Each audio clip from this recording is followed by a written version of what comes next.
So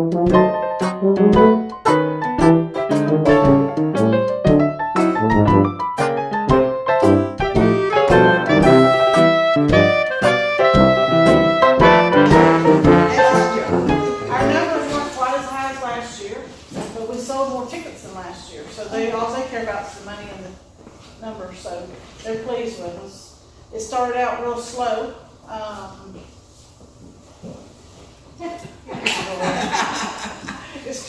It started out real slow. The first couple of weeks we were really down, but it was because of the weather. It was cold, it was rainy. On weekends, it seemed to be. The last 3 weeks we really picked up. And we're hoping that next year will be this year, but we'll see.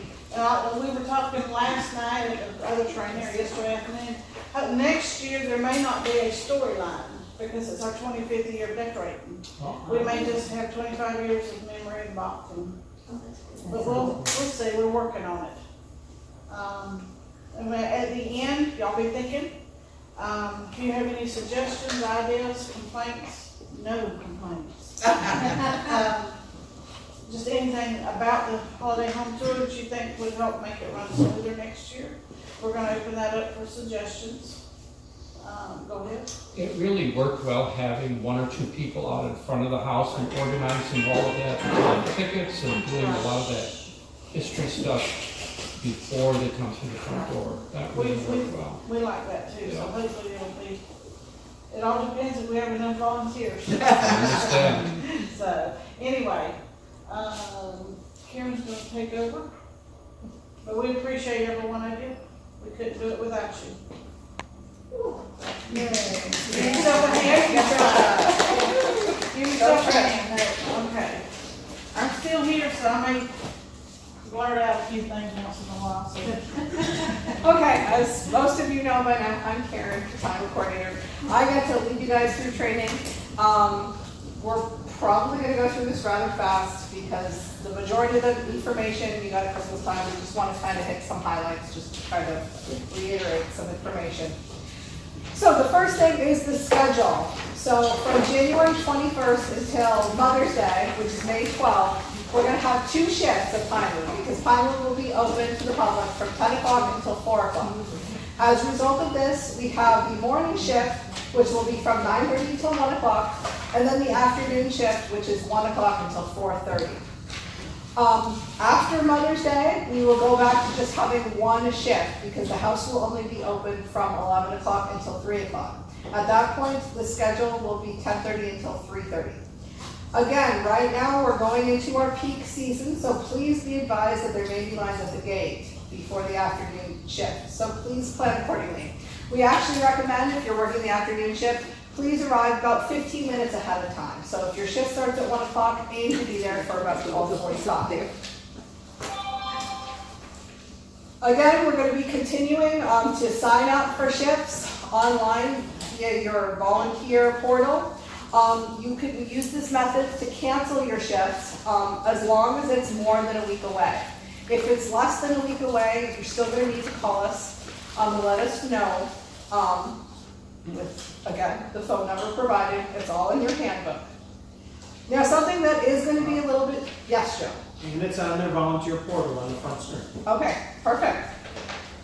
One of the things that we're going to be doing differently for the history tour is we're actually going to be implementing small radios. We found during the holiday season that it worked really, really well, so we want to kind of keep it going. And we're actually going to be, again, Trisha and myself will have a small radio. We're going to be positioning them with the entry docent, the butler's pantry docent, the music room docent, and Mr. Buck's suite docent. The radio should be on these docents at all times. Again, if you're in one of the other positions that don't have a radio, if you need to get in touch with us, please find somebody with a radio. Again, this is really going to be important if we have emergency situations, which we're going to get into next. But it's also something that, again, if you need to coordinate, if you need a restroom break or something, again, coordinate with us. Again, it's something that, just for staying in touch with things going on in the house, we found it's very, very useful. So that is a change compared to how we were running the history tour last year. Now again, kind of going back to the safety, We want to reiterate that, again, always contact Tricia or myself immediately when we have emergency situations in the house. That is the first thing to do. Following that, please remain calm and do the following. Check the area for potential of further risk. Request that all visitors immediately proceed to the next tour area and keep others from entering the area. Companions of the injured person may remain with the injured person as it may comfort the injured person. Do not touch nor attempt to move the injured person and request that others adhere to the same procedure. No one is to administer first aid. This is a Rock Tower Gardens standard across the board. Now, however, some people feel that they absolutely have to do this. We can't stop you, but our stance is please try not to. However, that being said, we do want to make you aware that there is an AED along with a first aid kit in the servants' dining room. We want y'all to know this information because there might be times when, for some reason, Tricia and I are at a meeting or something, and you need to get in touch with somebody else working the gardens. They may not know where things are in the house, but this way, if y'all know where it's located, you can help direct them. And again, same thing with that. You always want to wait with the injured person for either Trish, myself, or another Buck Tower Gardens staff member. The other thing we kind of put in place at Christmas time, which is again new for our history tour, is an evacuation plan. If we have to evacuate the house for any reason, we're going to keep you informed. We have 3 main exit routes. Exit A, the servants' kitchen, exit B, the morning room, and exit C, out the front door through the entry. If any of these paths are blocked, we will keep you informed. We have nice little kind of diagrams kind of showing, again, each of the positions.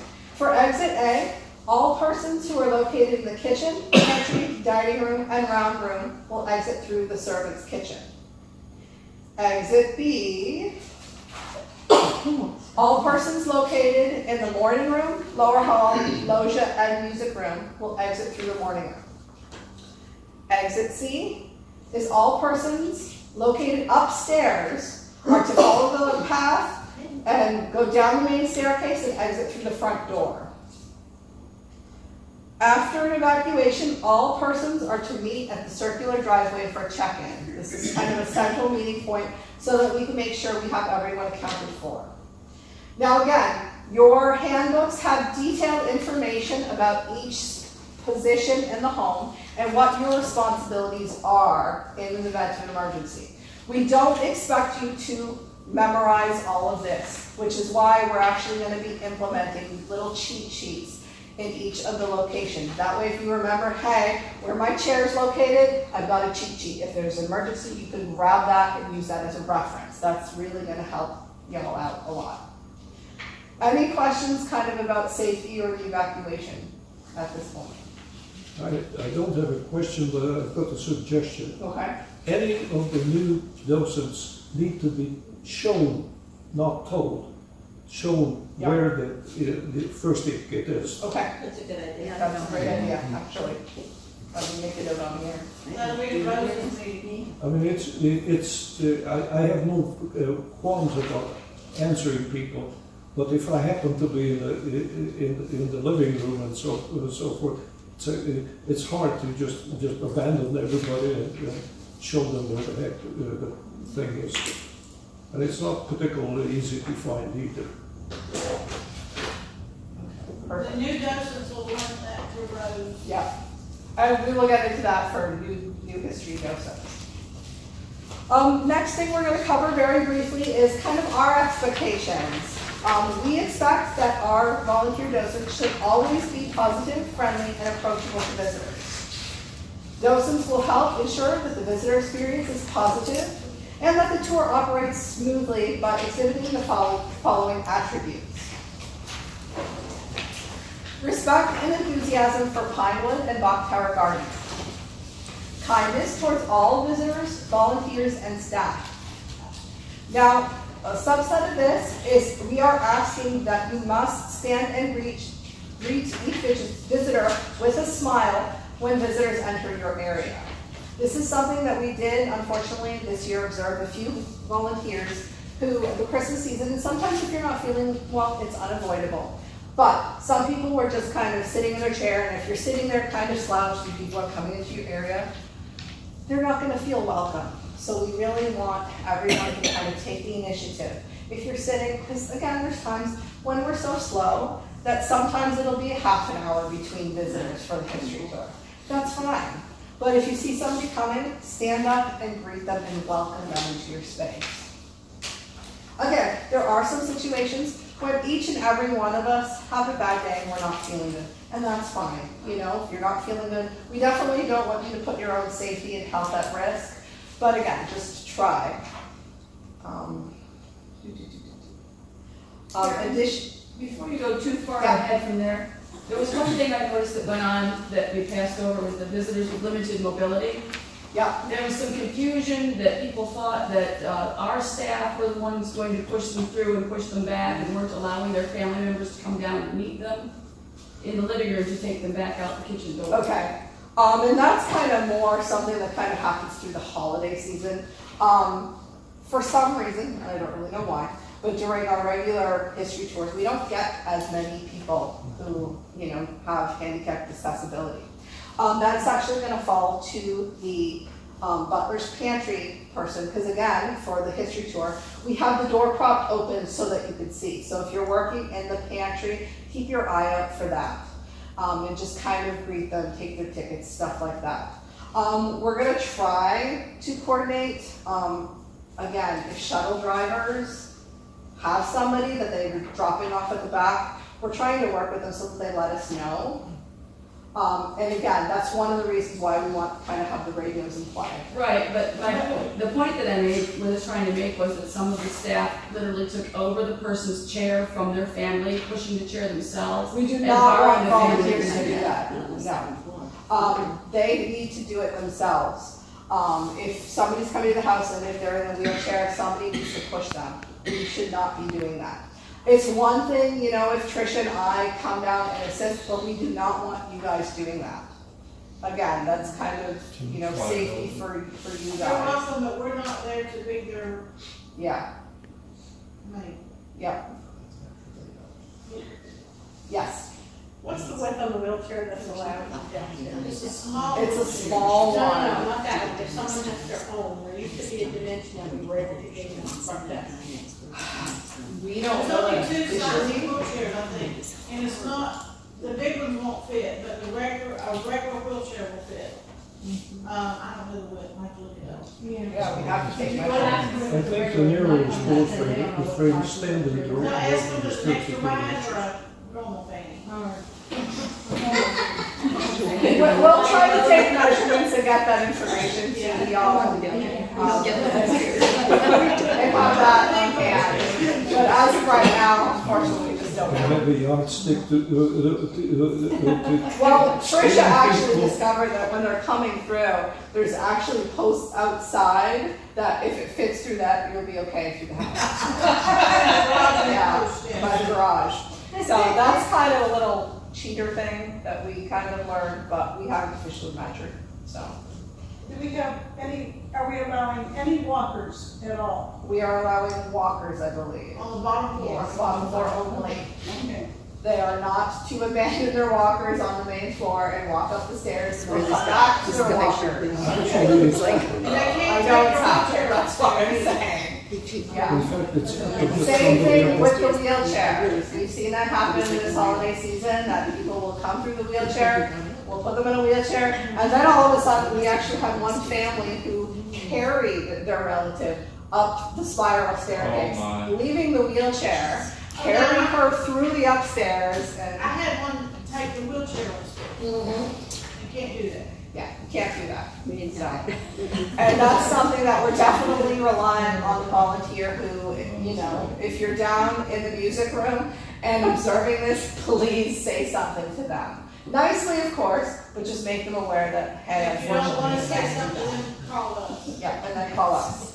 And that's something that, that's why we created the book, that way people have photographs of the upstairs and everything like that, that they can enjoy it at their leisure.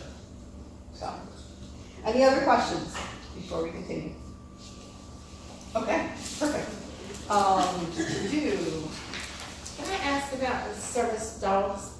Yes, Because during Christmas, we had a dog that come in that was not identified as a service dog, but they said it was for them because they had anxiety. No, I love it.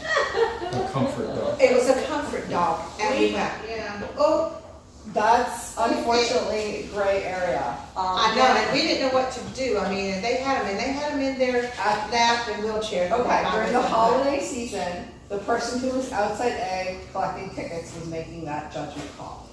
For the history tour, whoever is at the entrance is making that judgment call. You can ask what service does it provide and if they have papers. But Trish and I have personally had people say, we have papers. We know it's not a true service dog. We know it's a comfort animal. Don't argue, just Well, let the it two go. always did exactly so. And again, if you're in other positions in the house and you witness it, again, just roll with it. Certainly, if one of these animals come in and you see them messing, definitely let Trish and I know. But yeah, it's one of those things where, we just have to allow it. Any other questions kind of about the pet policy? Okay. Oh, you're very welcome. I just wanted to make it clear because, I didn't say anything because everything. And you did the right thing by not saying anything. I heard other people making comments, but I didn't say anything, As I said, I personally, myself, during the holiday season, had interacted with the visitor who said that it is a service dog. And then I watched them pushing the dog in a walker. Yeah, That's not a service animal, that's a comfort animal. exactly. But again, we need to kind of trust the people and let it breathe. And bottom line, as long as the animal isn't really damaging the house, Right. it's okay. So we do the best we can. So continuing on then with our expectations, we expect y'all to be understanding, to edit the amount of information given and the tone of one's speech. This is especially important, we've all been there where we have some visitors coming through and you can see them kind of walking like this. Oh, yeah. If they're walking like this and not interested, don't give them all the facts. Just give them one or two, let them move on. However, the flip side, we've had visitors who just are asking questions. Feel free, engage with them. If they want to know more, give them more. Again, know your audience and be understanding to that. Again, If you know more, yeah. if you know what they're asking. Yeah. Which is kind of the next point, is truthful to the historical facts delivered to our visitors. We always want y'all to be truthful. If you don't know the answer to a question, feel free to tell them, unfortunately I don't know, but I can try to find out for you. And again, we're hoping too that by positioning these radios, not only are they there for safety reasons, but get on the radio, ask Trisha and I. We'll find out for you. And hopefully we can meet up with them wherever the next point is on their tour and kind of answer their questions. And that's the thing too, that you may not know, feel free to ask your fellow volunteers.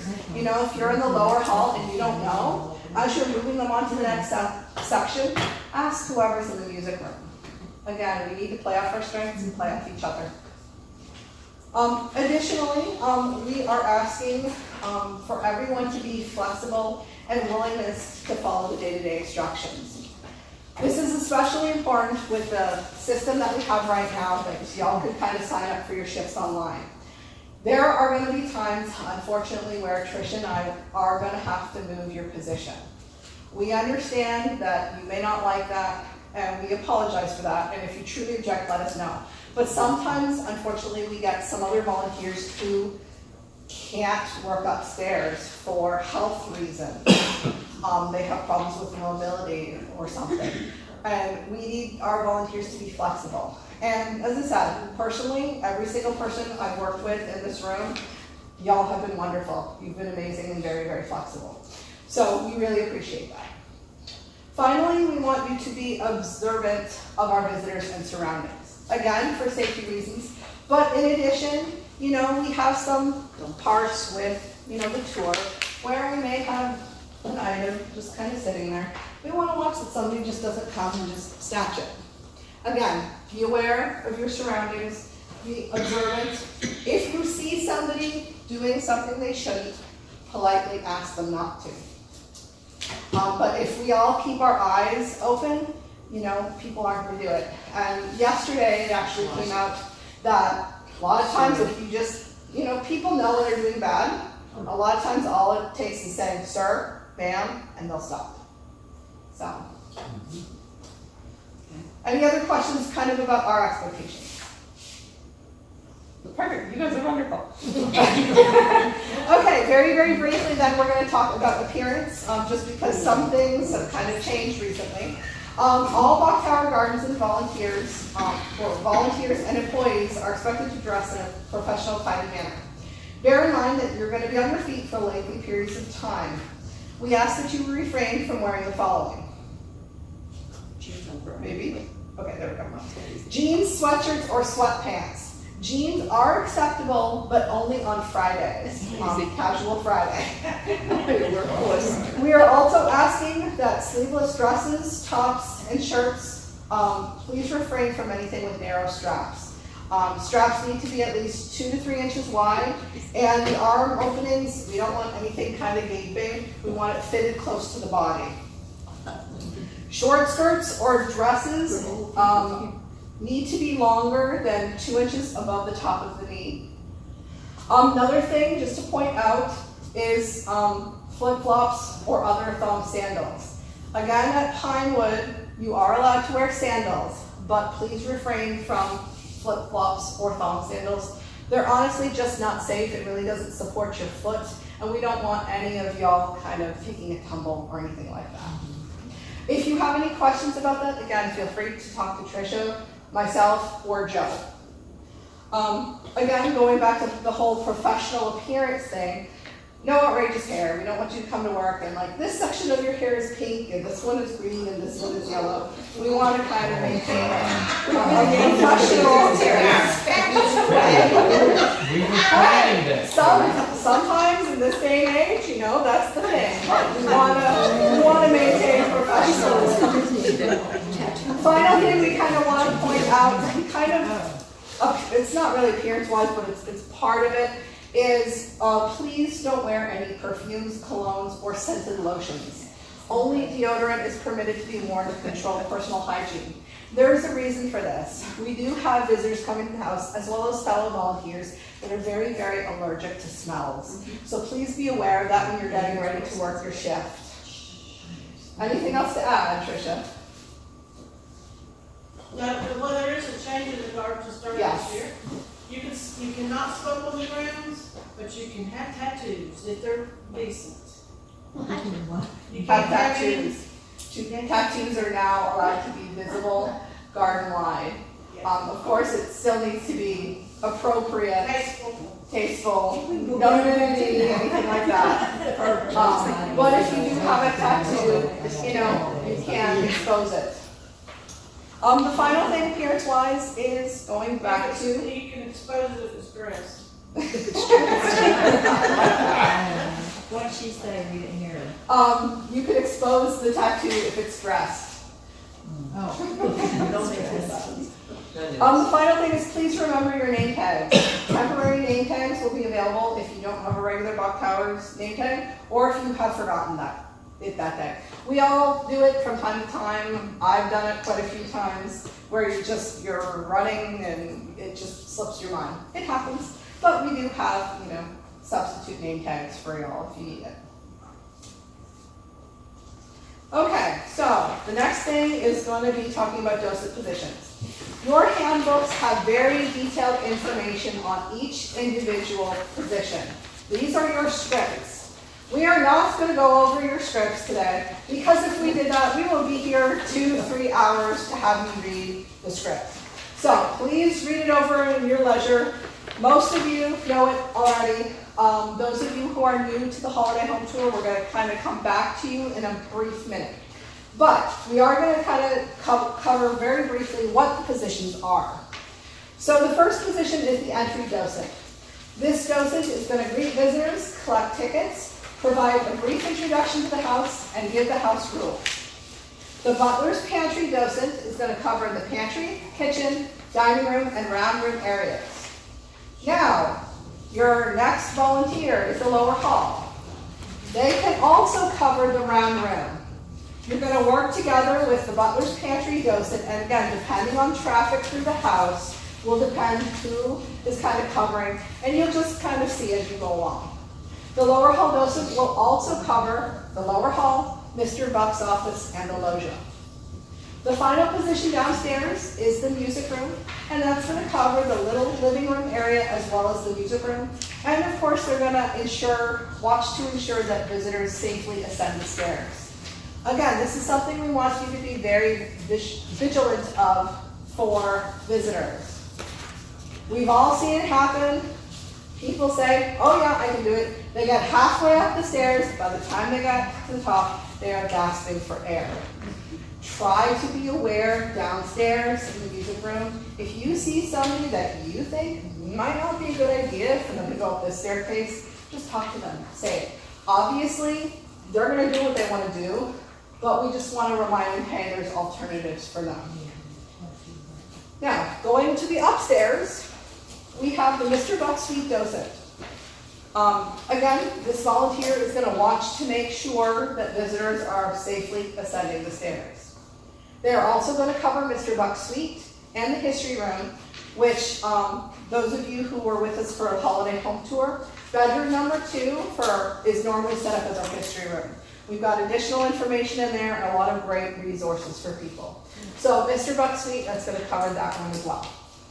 The final position is going to be covering on the servants' hall, which again, for the holiday season, we keep the door closed. But for a history tour, we open it up and it is roped off. So the servants' hall is going to cover information in bedroom 3, bedroom number 4, the servants' hall, and Lucy's room. And they're going to watch to ensure that visitors safely descend the stairs.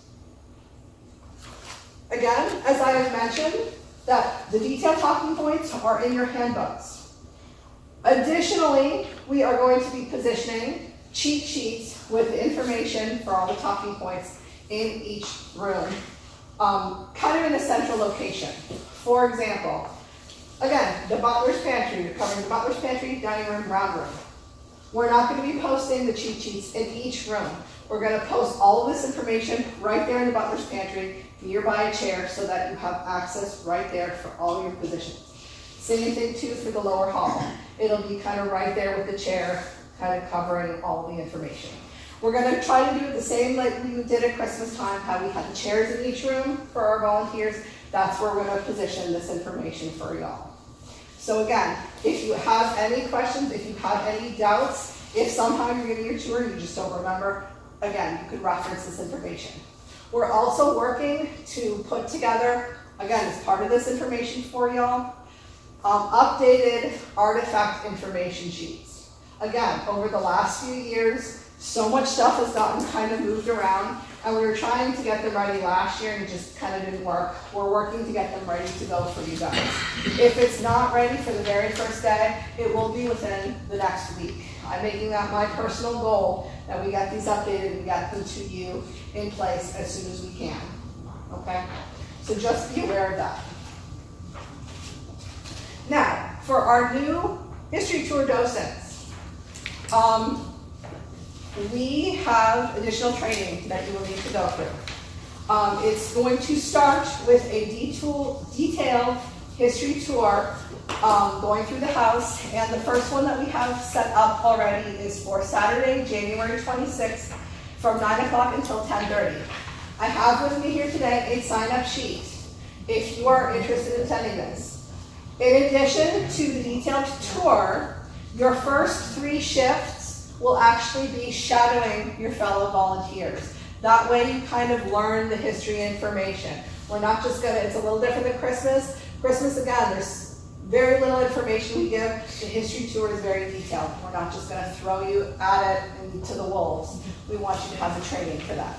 So again, just got with me at the end of training and we'll kind of talk about it, get you guys set up. Yeah.